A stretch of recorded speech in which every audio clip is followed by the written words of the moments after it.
মধ্যে আজ দুজন কৃতিকে আমরা পেয়েছি, সঙ্গে রয়েছেন একজন শিক্ষকও, তাদের সঙ্গে আমি পরিচয় করে দিই। আমার ঠিক বাদিকে রয়েছে সৌভিক চক্রবর্তী, ইঞ্জিনিয়ারিংয়ে দ্বিতীয় হয়েছে, বর্ধমান মিউনিসিপ্যাল হাই স্কুলের ছাত্র। অনেক অনেক অভিনন্দন, প্রথমে তোমাকে স্বাগত। আমার সঙ্গে রয়েছেন সন্দীপ সিনহা, ইঞ্জিনিয়ারিংয়ের পঞ্চম হয়েছে, তোমাকেও স্বাগত। রয়েছে সেন্ট জেমস স্কুলের ছাত্র এবং রয়েছেন মিস্টার সমীর বিশ্বাস, প্রাক্তন আইআইটিয়ান এবং শিক্ষক, আপনাকেও স্বাগত। আমরা এদের সঙ্গে কথা বলবো, এরা কি করে এত ভালো রেজাল্ট করলো, শিক্ষকদের ভূমিকা কীরকম, শিক্ষক ছাত্রদের মধ্যে রিলেশনশিপ কীরকম হওয়া উচিত, ভবিষ্যতে এদের টার্গেট কী রয়েছে, এই যাবতীয় বিষয় ওদের কাছ থেকে আমরা জানবো। তবে সবার আগে আজ একবার রিপোর্টটা দেখে নেওয়া যাক। ইঞ্জিনিয়ারিং এবং মেডিকেলের আজ ফলাফল ঘোষিত হয়েছে, তবে কলকাতাকে টেক্কা দিয়েছে জেলা। মুর্শিদাবাদ কিংবা বাঁকুড়া, হুগলি হোক কিংবা উত্তর দিনাজপুর, সবেতেই জেলার জয় জয়কার। ডাক্তারি পরীক্ষায় প্রথম 20 জনের মধ্যে 16 জনই জেলা থেকে। একবার দেখে নেওয়া যাক জেলা থেকে কারা সফল হয়ে উত্তীর্ণ হলেন। লক্ষাধিক পরীক্ষার্থী, তার মাঝে সফলদের উজ্জ্বল ছবি, যেমনটা দেখা গেল বৃহস্পতিবার জয়েন্ট এন্ট্রান্স বোর্ডের ফল ঘোষণার সঙ্গে সঙ্গে। ডাক্তারিতে প্রথম 20 জন হলেন যথাক্রমে মুর্শিদাবাদের কৃষ্ণনাথ কলেজ স্কুলের সুমন সাহা, বাঁকুড়ার বিবেকানন্দ শিক্ষানিকেতনে তথাগত শ্রীমানি, উত্তর 24 পরগনার বারাকপুর গভর্নমেন্ট হাই স্কুলের রাজস্বী বেরা, ঢাকুরিয়া যোধপুর পার্ক বয়েজ স্কুলের অয়ন মুখোপাধ্যায়, দক্ষিণ দিনাজপুরের গঙ্গারাম হাই স্কুলের বিশাল কুণ্ডু, পূর্ব যাদবপুরের সাউথ পয়েন্ট হাই স্কুলের বিনীত আগরওয়াল, বর্ধমানের রামকৃষ্ণ মিশন বিদ্যালয়ের অর্ণব মুখোপাধ্যায়, হুগলির মাহেশ্রী আর.কে আশ্রম বিদ্যালয়ের সম্বিত গোস্বামী, নদিয়ার কৃষ্ণনগর হাই স্কুলের প্রীতম বিশ্বাস, কাশীপুর বিটি রোড হাই স্কুলের সৌরভ দাস, খড়দার যোধপুর পার্ক বয়েজের বিশাল পাল, বাঁকুড়া জেলা স্কুলের অভিষেক গণ, বর্ধমান সিএমএস হাই স্কুলের অর্পণ সামন্ত, হুগলি নরেন্দ্রপুর রামকৃষ্ণ মিশনের দেবরাজ সাহা, হুগলির আকুনি বিজিবি ইনস্টিটিউশনের প্রণবানন্দ পাল, হুগলির মাহেশ এসআরকেএ বিদ্যালয়ের সৈকত কর, বর্ধমানের ডিএভি মডেল স্কুলের অর্চি ঘন্টি, হুগলির আরামবাগ হাই স্কুলের দেবময় ঘটক, হুগলির আরামবাগ গার্লস হাই স্কুলের পারমিতা রায় এবং হুগলির আরামবাগ হাই স্কুলের অর্ণব আঢ্য। এমন সাফল্যে খুশি ছাত্রছাত্রীরা। ফার্স্টে ইঞ্জিনিয়ারিংয়ে পড়বো ভেবেছিলাম, বা সেকেন্ডলি জেনারেল লাইন আমার সেকেন্ড চয়েস। তারপরে আমার দাদা প্লাস আমার বাবা দুজনেই ডাক্তার, ওনাদের কথায় প্লাস আমি ইনফ্লুয়েন্স হলাম বিশেষ করে আমার দাদার কথায়। উনি ইউএসএ রিসার্চ করছেন, সবাইকার কথাতে আমি বুঝলাম যে medical is the most noble profession. তাছাড়া আমি কেভিপিওয়াই এবং ন্যাশনাল লেভেলে ফিজিক্স, কেমিস্ট্রি, বায়োলজি 3টে অলিম্পিয়াডই পেয়েছি, আর তার সাথে ইন্ডিয়ান ন্যাশনাল বায়োলজি অলিম্পিয়াড। শুধু প্রথম 20 জনের মধ্যেই নয়, জেলার আরও কিছু স্কুল থেকে ছাত্রছাত্রীদের ভালো ফলের খবর মিলেছে, তবে সার্বিক ফলের দিক থেকে এগিয়ে কলকাতা। কলকাতা টিভি। মেডিকেলের পাশাপাশি ইঞ্জিনিয়ারিংয়েও দাপট দেখিয়েছে জেলার স্কুলগুলি। মেডিকেলে যদি প্রথম 20 জনের মধ্যে 16 জন উত্তীর্ণ হয়ে থাকেন, তবে ইঞ্জিনিয়ারিংয়েও কম যায় না, প্রথম 20 জনের মধ্যে 13 জনই জেলার স্কুল থেকে। দেখা যাক ইঞ্জিনিয়ারিংয়ের ফলাফল। জয়েন্টে ইঞ্জিনিয়ারিংয়ে সফল প্রথম 20 জনের মধ্যে 13 জন বিভিন্ন জেলার। বাঁকুড়া, বর্ধমান, নদিয়া, পশ্চিম মেদিনীপুর, হুগলি ইত্যাদি জেলার একঝাঁক ছাত্রছাত্রীর নাম উঠে এসেছে এবার। এক নজরে দেখে নেওয়া যাক সেই তালিকা। ইঞ্জিনিয়ারিংয়ে প্রথম স্থানাধিকারী বাঁকুড়ার ডিএভি পাবলিক স্কুলের দীপাঞ্জন কুণ্ডু, দ্বিতীয় বর্ধমান মিউনিসিপ্যাল হাই স্কুলের সৌভিক চক্রবর্তী, তৃতীয় বর্ধমান মিউনিসিপ্যাল হাই স্কুলেরই রাজা মাঝি, চতুর্থ নদিয়ার ডিএভি পাবলিক স্কুলের সৌম্য সান্যাল, পঞ্চম কলকাতা সেন্ট জেমস স্কুলের সন্দীপ সিনহা, ষষ্ঠ জামশেদপুরের ডিএভি পাবলিক স্কুলের অর্ণব ঘোষ, সপ্তম দ্য হেরিটেজ স্কুলের আদিত্য ভুতরা, অষ্টম বসিরহাট হাই স্কুলের অর্ণব দত্ত, নবম হয়েছেন ইমানুয়েল মিশন স্কুলের কৌশিক চট্টোপাধ্যায় এবং দশম বাঁকুড়া জেলা স্কুলের শৈবাল দে। এছাড়াও প্রথম 20 জন স্থানাধিকারীর মধ্যে রয়েছেন সাউথ পয়েন্ট হাই স্কুলের রাজস্বী পাল, পূর্ব মেদিনীপুরের বোধি কোরিয়া সেকেন্ডারি স্কুলের অভিষেক মণ্ডল, সল্টলেক স্কুলের অনুসুয়া চৌধুরী, উত্তর 24 পরগনার বিটি রোড গভর্নমেন্ট হাই স্কুলের রাতুল দাস, বর্ধমানের হেমশিলা মডেল স্কুলের শুভম মাইতি, সল্টলেক স্কুলের দীপ্তার্ক হাইত, কলকাতার নবনালন্দা স্কুলের পৃথ্বীশ মুখোপাধ্যায়, কলকাতার বিজিকে বিদ্যামন্দিরের অগ্নিভ সাহা, হুগলির মহেশ্রী আর.কে আশ্রম বিদ্যালয়ের অরিত্র বেরা এবং মেদিনীপুর কলেজিয়েট স্কুলের দেব সৌম্য চক্রবর্তী। সাফল্যের ছোঁয়ায় খুশি ছাত্রছাত্রীরা। অবশ্যই পরিশ্রমের ফল, কিন্তু আমি প্রত্যেকটা পাঠ্য বইকে খুঁটিয়ে পড়ার চেষ্টা করেছিলাম এবং তার মাধ্যমে আমি চেয়েছিলাম যে সাবজেক্টটা ভালো করে অন্তত আমি গ্রিপ করতে পারি। খুবই ভালো ফিল হচ্ছে, কিন্তু এতটা আমি এক্সপেক্ট করিনি। ফ্র্যাঙ্কলি স্পিকিং প্রিপারেশন ভালো ছিল। 1 থেকে 10 আমি থার্ড একবার এক্সপেক্ট করিনি, 1 থেকে 10-এর মধ্যে থাকবো এক্সপেক্ট করেছিলাম। 11-12 সেরকম ফিজিক্যালি খুব একটা খেলাধুলো করার সময় পাইনি, কিন্তু ওই কম্পিউটার আমি করতাম, মানে রিল্যাক্সেশন ছিল, ফেসবুক করতাম, গেম টেম মাঝে মাঝে খেলতাম কম্পিউটারে, তারপর মুভি টুভি দেখেছি, ওগুলো মানে কিছুই একদম ওরকম কমপ্লিটলি ব্লক করে দিই। কিছু রেস্ট্রিকশন ছিল, গল্পের বই প্রায় খুব বেশি পড়তে পারিনি। মেডিকেলের মতো ইঞ্জিনিয়ারিংয়েও সাফল্যের ঔজ্জ্বল্যে কলকাতাকে হার মানিয়েছে জেলাগুলি। শুধু প্রথম 20 জনই নয়, পরের দিকে তালিকায় উঠে এসেছেন বহু অখ্যাত স্কুলের ছাত্রছাত্রীরাই। কলকাতা টিভি। নিঃসন্দেহে এটা অত্যন্ত গর্বের বিষয় যে প্রায় 1.5 লক্ষাধিক ছাত্রছাত্রীর মধ্যে থেকে প্রথম 20 জন কিংবা 10 জনের মধ্যে জায়গা করে নেওয়াটা তো চারটিখানি কথা নয়। ইঞ্জিনিয়ারিংয়ে যে সমস্ত ছাত্রদের কথা আপনারা শুনলেন তাদের মধ্যেই দুজন এই মুহূর্তে আমার সঙ্গে রয়েছে, ইতিমধ্যে পরিচয় করেছি, রয়েছে সৌভিক এবং সন্দীপ। প্রথমেই তোমার দুজনকে আরও একবার অসংখ্য অভিনন্দন। সৌভিক, এখন অনেক রিলিভড? হ্যাঁ, অনেকটাই। 15ই এপ্রিল যখন তুমি পরীক্ষা দিতে গেছিলে সেদিন তোমার ভাবনা চিন্তা যা কাজ করছিল, আজ 1 মাস 1 দিনের মাথায় এসে কি ভাবনা চিন্তা কাজ করছে? 15ই এপ্রিল আমি যখন পরীক্ষা দিতে গিয়েছিলাম তখন নিশ্চয়ই টেনশন কিছুটা ছিল। তারপর আমি দেখেছিলাম যেরকম রেজাল্ট হয়েছিল সেই অনুযায়ী আমি কিছুটা এক্সপেক্ট করেছিলাম যে 30-র মধ্যে থাকবো। তো 3-এর সেকেন্ড হওয়া একবারই আনএক্সপেক্টেড। তো সেক্ষেত্রে অনেকটাই রিলিভড এবং খুব আনন্দও পেয়েছি। একেবারে আনএক্সপেক্টেড বলছো, কিন্তু তুমি তো একটা ম্যাজিক করে দিয়েছো। এই ম্যাজিকের রহস্য কিন্তু তোমার কাছ থেকে জানবো। তবে তার আগে দর্শক বন্ধু আপনাদের জানিয়ে দিই নাম্বারটা 9051733399। আপনারা এই নাম্বারে ফোন করুন। ছাত্রছাত্রী যারা এই মুহূর্তে আমাদের জিরো আওয়ার প্রোগ্রাম দেখছো, তোমরা প্রশ্ন রাখতে পারো কিভাবে এরা এত দুর্দান্ত রেজাল্ট করলো। শিক্ষক রয়েছেন, তাদের কাছে যদি তোমার কোনো প্রশ্ন থাকে তোমরা প্রশ্ন করতে পারো। Phone number 9051733399। সন্দীপ, 1 মাস 1 দিনের মাথায় এসে তুমিও কি সৌভিক মতো অনেকটাই রিলিভড?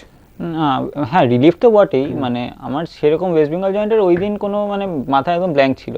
বেসিক্যালি আইআইটির পরের সপ্তাহে হয়েছে, তো আইআইটিটা দিয়ে তারপর এটার উপর অতটা মানে এটা নিয়ে অতটা ভাবিও নি। তো ওই সময়টা পুরো ব্ল্যাঙ্ক ছিল। আর এখন বেশ ভালো লাগছে, এখন তো খুবই ভালো লাগছে। ব্ল্যাঙ্ক মানে কি? ব্ল্যাঙ্ক মানে আমি এই পরীক্ষাটা নিয়ে ভাবিনি, মানে সেরকম ভাবে মানে ইন্টেন্সলি প্রিপেয়ার করিনি আলাদা করে। আর ওই আগের সপ্তাহটা মোটামুটি মানে হালকা 2-3টে পেপার করেছিলাম প্রিভিয়াস ইয়ার্সের, তাছাড়া খুব একটা পড়াশোনা করিনি। তো বেশি প্রেশার নিয়ে মনে হয়েছিল খুব একটা লাভ হবে না লাস্ট সময়টা।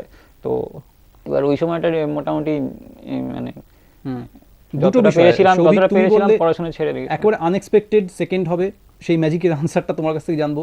তুমি বলছো খুব একটা প্রেশার নাওনি, অথচ তুমি দুর্দান্ত রেজাল্ট করেছো, 7th হয়েছো। সবই প্রথমে বলো ম্যাজিকটা কি? ও যেমন বললো খানিকটা সেরকম যে আমি প্রথম 11-এ ততটা সিরিয়াস ছিলাম না, কিন্তু 12-এ উঠে আমি যথেষ্ট সিরিয়াসলি পড়াশোনা করার চেষ্টা করেছি এবং আমি আইআইটিতে ভালোভাবে দেওয়ার লক্ষ্য নিয়ে আমি ফিরজি দুর্গাপুরে ভর্তি হয়েছিলাম। তো সেখান থেকে আমি খুব ভালো সহযোগিতা পেয়েছি এবং সেখান থেকে এরপর আইআইটি যেমন দেওয়া হয়, তারপর ওয়েস্ট বেঙ্গল জয়েন্টের প্রশ্ন তুলনামূলকভাবে সোজা থাকে। তো আমি চেষ্টা করছি যাতে টাইমটা কম নেওয়া যায় এবং প্রত্যেকটা একটা কোশ্চেন থেকে আরেকটা কোশ্চেন যেতে যেন বেশি টাইম না লাগে। এইভাবেই টাইম ম্যানেজমেন্ট এখানে একটা বড় ফ্যাক্ট। তুমি তো আইআইটি দাওনি, কিন্তু তুমি আইআইটি দিয়েছো আগামীকাল। তুমিও দিয়েছো, আচ্ছা ওকে। তো আইআইটি রেজাল্ট তো আগামীকাল বেরোচ্ছে। হ্যাঁ, তো সেটা কি এখন তো রিলিফ নিঃসন্দেহে 1 মাস পর, কিন্তু সেই রিলিফের জায়গায় কি এই আইআইটি বেরোচ্ছে আবার 24 ঘন্টা পর, আবার একটা টেনশনটা ভাগ বসাচ্ছে সেখানে? আইআইটিটা নিয়েই তো আমি মেইনলি কনসার্ন। মানে এটা দিয়ে রিলিফ হ্যাঁ ঠিক আছে, কিন্তু ওটা তো আইআইটিটা নিয়ে তো একটা চিন্তা তো আছেই। কিন্তু সেটা নিয়ে ভাবতে চেষ্টা করছি খুব একটা না, তো যাতে মানে রেজাল্ট বেরোনোর আগে তো কিছু এমনিও বলতে পারবো না। তো তখনও মানে মাথাটা যতটা ব্ল্যাঙ্ক রাখতে ট্রাই করেছিলাম রাখতে। সকালে কটায় ঘুম থেকে উঠেছিল আজকে সকাল 9টা হবে। 9টা এভারেজে কটায় ওঠো ঘুম থেকে? যেদিন স্কুল থাকে না জেনারেলি 8:30 9টা, স্কুল থাকতো না বা ফিরজি থাকতো না সেদিন 8:30 9টা। আজকে ঘুম থেকে উঠেই কি ফার্স্ট চিন্তাটা এটাই এসেছিল যে আজকে রেজাল্ট বেরোচ্ছে? হ্যাঁ, সেটা তো আসবেই, সেটা তো অস্বাভাবিক। তখনই কি সঙ্গে সঙ্গে ভয়টা চেপে ধরেছিল? ভয়ের কিছু ছিল না, কারণ আমার মানে এরকম তো না যে মানে একদম ভালো র্যাঙ্ক না করলে যে খুব মানে একদম কিচ্ছু হবে না এরকম তো না। মানে আমার মার্কসটা বেশ ভালো এসেছিল, তো আশা করেছিলাম টপ 10-15 এরকম হয়ে যাবে। এবার সেটা না হলে আমি খুব ডিসঅ্যাপয়েন্টেড হতাম না। এবার এই যে এই 1 মাস গেল এইগুলো নিয়ে ভাবতে, যেগুলো পরীক্ষা হয়ে গেছে সেগুলো নিয়ে ট্রাই করেছি না ভাবতে। তো আজকেও তো ওরকম ছিল। ঠিক, এইটা খুব একটা গুরুত্বপূর্ণ পয়েন্ট যে যেটা বেশি চাপ সৃষ্টি করে সেই বিষয়টা নিয়ে না ভাবাটাই বোধহয় ভালো। এক দর্শক বন্ধু আমাদের সঙ্গে রয়েছে তপর্ষী বন্দ্যোপাধ্যায় জয়রামবাটি থেকে। নমস্কার, বলো কি প্রশ্ন? হ্যালো তপর্ষী, শুনতে পাচ্ছ?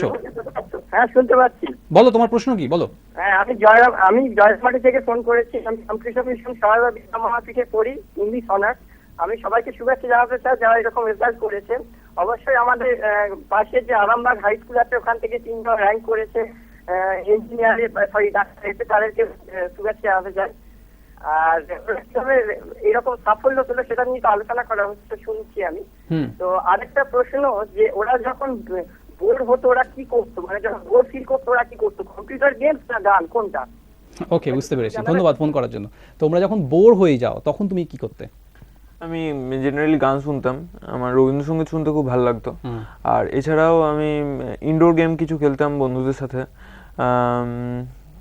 বন্ধুদের সাথে ইন্টারাকশন করতাম অনেক বেশি, তাতে বোর ফিলিংটা অনেকটা কেটে যেত। আর সন্দীপ তুমি? আমি ফেসবুক করি, ফেসবুক প্রায় রেগুলারলি রোজই প্রায় যাই। তাছাড়া মুভি দেখি, মুভি মোটামুটি হলিউডের মানে ওরকম বা রেগুলার বেসিসে কিছু না, কিন্তু ওই ডিনারে খাওয়ার সময় দেখা এরকম টাইপের, তো এইসব ছিল। আর তাছাড়া তো রোজ স্কুল বা ফিটজি মোটামুটি ছিল, তো বন্ধুদের সাথে দেখা হতো, গল্প হতো, তো সেরকমভাবে বোর কোনোদিন লাগেনি। মানে ঠিক।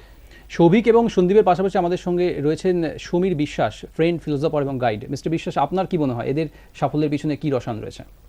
না, প্রথমেই একটা কথা বলি যে সন্দীপ যেটা বলল যে আইআইটি যেই পরীক্ষার পর মোটামুটি ব্ল্যাঙ্ক হয়ে গেছিলাম, তারপর West Bengal joint entrance examination দিয়েছি এবং তাতে করে একটা র্যাঙ্ক পেয়েছি।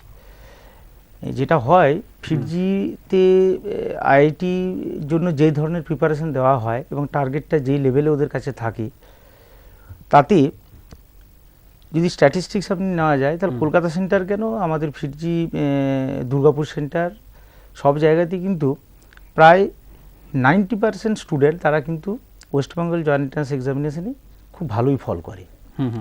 ফলে কি হয় যে আইআইটির যে লেভেলের প্রিপারেশন ওরা নেয়, তারপরে কিন্তু যদি ব্র্যাঙ্কও হয়ে যায় তাতেও কিন্তু ওয়েস্ট বেঙ্গল জয়েন্টে সমস্ত কোশ্চেনই করতে পারে। সন্দীপের সাথে যেটা আমি কথা বলছিলাম, পরীক্ষার পরবর্তী কথা হয়েছে যে ওদের ফিজিক্সে যেটা ওরা দেখেছে বেসিক্যালি, যে গিয়ে কিন্তু জাস্ট কোশ্চেনটা পড়েছে এবং টিক দিয়ে দিয়েছে, তার মানে ওদের কনফিডেন্স লেভেলটা কোন জায়গায় ছিল। তো আইআইটি যে প্রিপারেশন নেওয়ার জন্য যে টাফনেস লেভেলটাকে ওদিকে ক্রস করতে হয়, যে ফোকাসটা নিতে হয়, সেই জায়গাটার উপরেই বেস করে ওয়েস্ট বেঙ্গল যেই এরকম একটা পরীক্ষা সেটা কিন্তু ইজিলি সে করতে পারে। আচ্ছা, আমি এই পয়েন্টে আসি। পম্পা দাস আমাদের সঙ্গে রয়েছে বনগা থেকে, একবার তার প্রশ্নটা শুনে নিই। নমস্কার, বলো কি প্রশ্ন? হ্যালো হ্যালো, নমস্কার, বলো কি প্রশ্ন? হ্যাঁ, আমার প্রশ্ন, ওরা কত ঘন্টা পড়াশোনা করতো? আর কিছু প্রশ্ন আছে তোমার? না, এটাই আমার কোশ্চেন। বেশ, কি মনে হয় এটা তোমরা কত ঘন্টা করে পড়েছো, তার থেকে একটা উত্তর পেতে পারে? আমি 10 থেকে 12 ঘন্টা পড়েছি। আচ্ছা, আর চেষ্টা করেছি যতক্ষণ পড়ি সেটাকে ঠিকভাবে পড়ার।